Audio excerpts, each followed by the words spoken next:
Hello everyone and welcome. Sit back, relax, make a cup of tea or whatever you like to drink and get ready for new stories from Yellow Cat. Send your own favorite stories in the comments below and maybe they'll be in our new video. So, subscribe to the channel if you're not subscribed yet. Let's get started. What caused you to quit your last job? I was a vice president in IT at a bank. People always gave my team of DevOps engineers high marks, and they were well known and respected. I took over my boss's job for 2 months while he was on a long medical leave and was in charge of a much bigger group. Our SVP and CIO didn't like each other. He was finally fired when the CIO bought out his contract and then ordered a reorganization. The CIO also wanted my boss to leave because he was friendly with the former SVP. This meant that my boss couldn't take part in the reorganization talks. A big meeting was held when they announced the reorganization. That's where I learned that my team would be split in half, with half going to the operations area and the other half staying with me. My team was even accidentally left off the list, which made him think he was being let go. People, I was put under a total jerk of a boss. He told me that he would treat me like a new worker and that I would need to show him what I could do. In 6 months, I moved on to a bigger job that paid a lot more. Few people in upper management and one executive board of director level called me and asked why I was leaving. My boss told someone I didn't work for that I needed to learn someone else's job to back them up while they're on vacation, which was a lot since she had been there for 20 plus years. She never told me this and I didn't get any extra pay. He also didn't trust me with the same work he gave to my coworkers, even though I was the youngest person on the team at the time, 26 years old. That was the end for me. They didn't see me as an important part of the team, so I quit.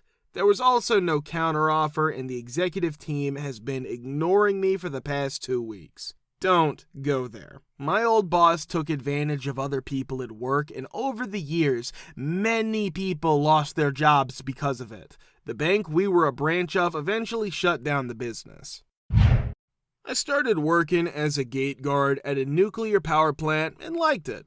I put in 40 hours a week. Every day, they showed up and didn't complain. After that, they fired 3 people for no reason and made me work 80 hours a week. While I was making a lot of money, it was hard for me to find time to go grocery shopping because I worked late. When I work 16-hour days, my boss starts to micromanage everything. They told me I'd get a $2 an hour raise for training other people, but that never happened. Then my car broke down, so one day I couldn't come in. AutoZone was where I had to go to get a new part. Trouble was fixed, and I was good to go the next day. In 6 months, I never missed a day. I think my boss called every car shop in town and told them I was lying. I bring her the part I fixed in to show her. That isn't enough proof, she says, and no one in town told me they sold that part. My boss wrote me a letter and told me I might be fired or not. I'll find out at the end of the week. She asked if I was coming in tomorrow morning, and I said yes. The next day, I slept in and didn't show up.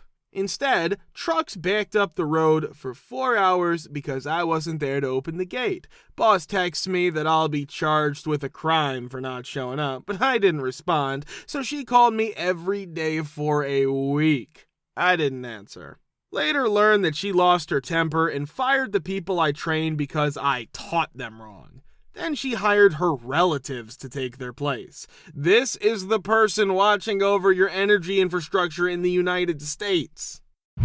Hoo boy. The son of the owner and sous chef was still acting like a teenager even though he was 40 years old. He decided he didn't like me as much as I didn't like him. Also, I was the only one in the back of the house who didn't take a smoke break every 20 minutes, which made me even less friendly with my coworkers. Since there was a lot of turnover, they gave me all the bad jobs even though I wasn't at the bottom of the list. There was another man-child who was de facto BOH manager when the Sioux wasn't in, who needed a smoke break at least every half hour, or else he'd throw these legendary temper tantrums, throwing S around and screaming so loud that the FOH manager would need to storm into the kitchen regularly to tell him to STFU because the customers could hear him. It was a dump. I hated my coworkers and the customers. Most of the food was frozen, overpriced junk that old men drinking Bud Light to forget about their marriage problems were supposed to eat. When the sous chef said I couldn't cook a burger properly, I knew what he meant. Properly to him meant cooking the patty until it looked and tasted like a hockey puck. He had planned for me to do a lot of boring work the next day, which he had to do when I quit without going to work. It was a small act of revenge, but I needed it after being in that place for a whole year and being hurt. The language school never tried to get better. They only got us bigger whiteboards once in the 7 years I worked there. That's because the first whiteboards we had were really about 1.75 meters by 1.25 meters.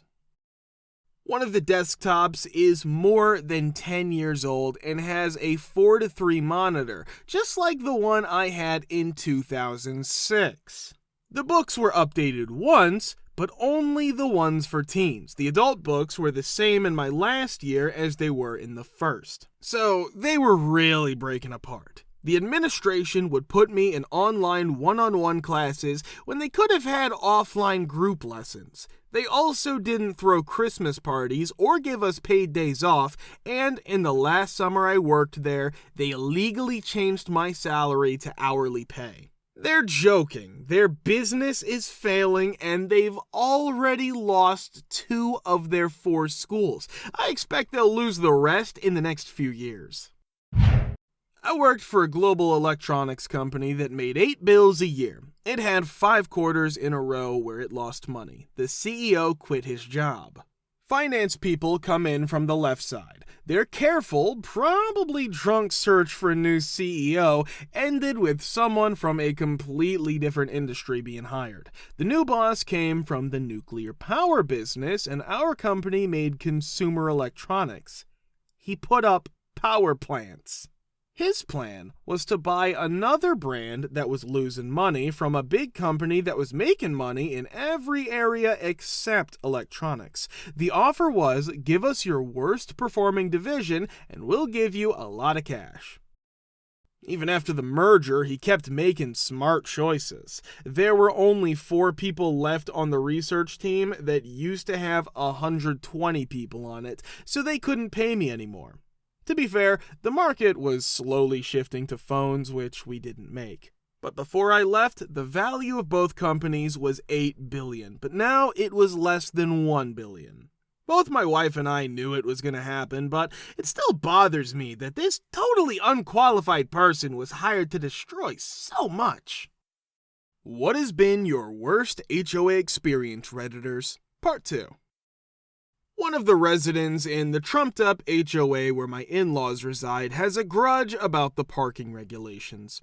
Their favorite rule is that cars must be moved to the guest spots at the ends of the roads. They cannot be left parked outside the units. With the exception of the following. A. These are public roads. B. No signage regarding parking regulations or tow warnings is visible anywhere. And C. This area lacks a fire lane and thus has no physical restrictions. Therefore, at best, the HOA parking rules are completely unenforceable. Even the HOA knows better, so they don't even impose fines or other penalties for violations of their parking regulations. Now that our family has grown to include 5 cars, we could care less about these parking regulations. Whenever we need to, we all park in front of the house. The parking T despises us and began using glue in 2015 in an attempt to make their point more apparent. They have targeted my car in 2 of their 3 instances of gluing. Because of this, there are currently 2 counts of criminal activity related to criminal damage to my vehicle reported in that complex. Following that, my mother-in-law informed the entire HOA that everyone's property values would decrease and they were free to carry on damaging our cars as long as we kept reporting it to the police. They mysteriously stopped using glue altogether. I'm 90% sure, though, that I found out the identity of the mystery vandal last week. I want her to leave a flyer on my car just to go post it anonymously on her door and freak her out. As a result of my lateness, this will be forgotten. We were 18 years old and lived in a pretty bad condo. We both volunteered as EMTs for the ambulance service in our town. We would take the ambulance home on nights when we were on call and just go from there. It wasn't a business vehicle, the ambulance. No fee license plate showed that it was run by the government, a charity, or something similar. The condo board had rules that said commercial vehicles weren't allowed, which, once more, the ambulance wasn't, but I'm getting off track. You weren't allowed to leave a commercial vehicle in the lot overnight or leave it there for 24 hours.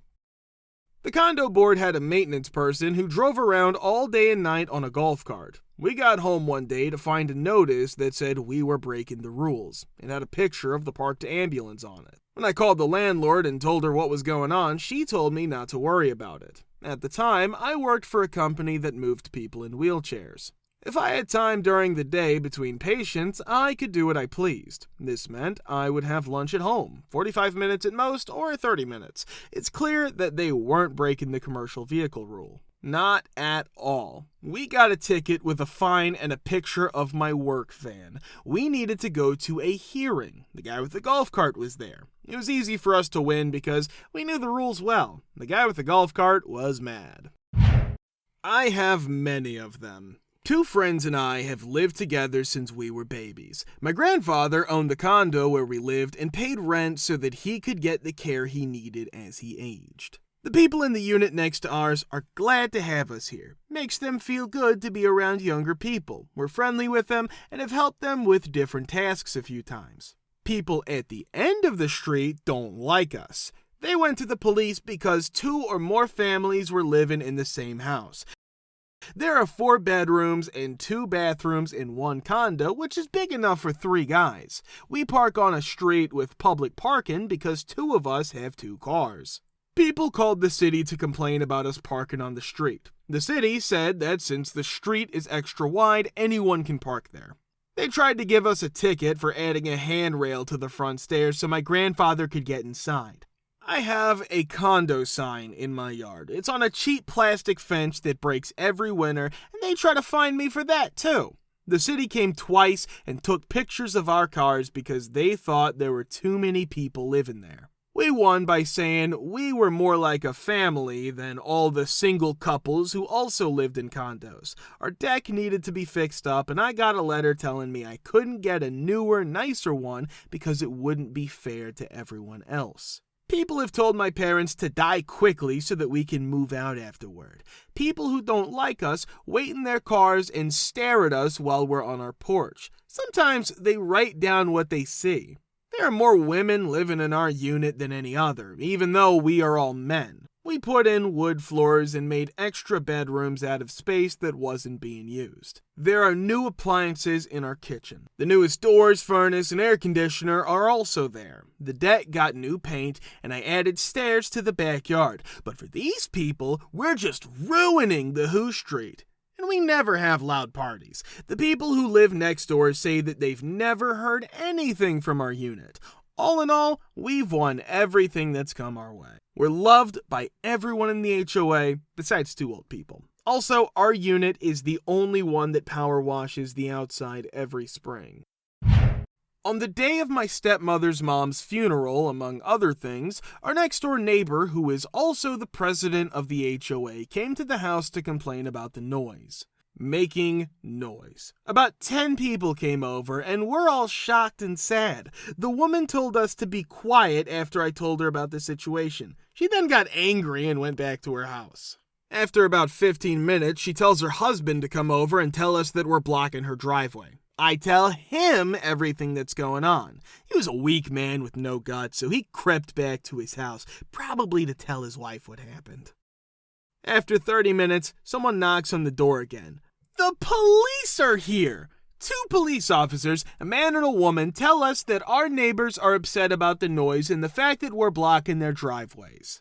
It's still very new, raw, and painful, so I explain it again. In fact, the police were shocked. It was suggested that we turn all of the cars around so that they faced the flow of traffic. They also said that we weren't blocking any driveways and that they would arrest her for abuse of 911 if they got another call. The woman was an absolute terror and a narcissistic, power-hungry egomaniac. She calls 911 again 2 hours after the first call. It then comes back to hit her hard. She's arrested in front of everyone in the neighborhood. She had to pay a fee. Not long after that, she's fired from her job. After a few months, they sold the house and moved. A friend of mine lives in an HOA. They asked for extra cash to work on a mailbox project. He called to see why the project wasn't going ahead after about 2 months of nothing happening. They said the contractor was giving them trouble. A friend asked them why they didn't just hire the next company on the list.